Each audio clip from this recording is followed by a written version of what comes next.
زوړ غزل دی او ټول مینوالو ته ډالۍ چې ستا چې و په سترګو کې ازغی د کلي ووتو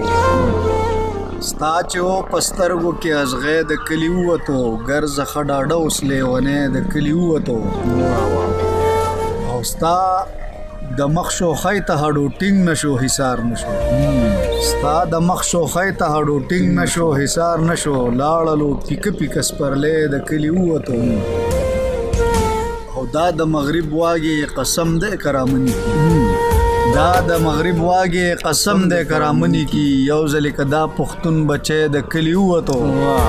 او شعر دی بخاري صاحب چې سپینه رڼا ورځ د نه بغل نه بغدوی وي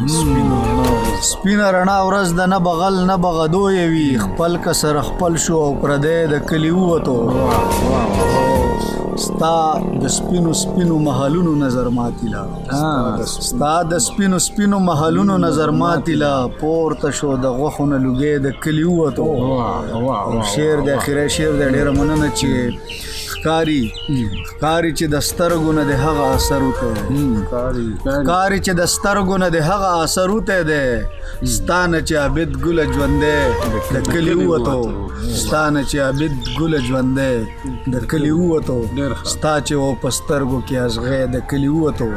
ګرځه ښه ډاډه اوس لیونی د کلي ووتو ډېره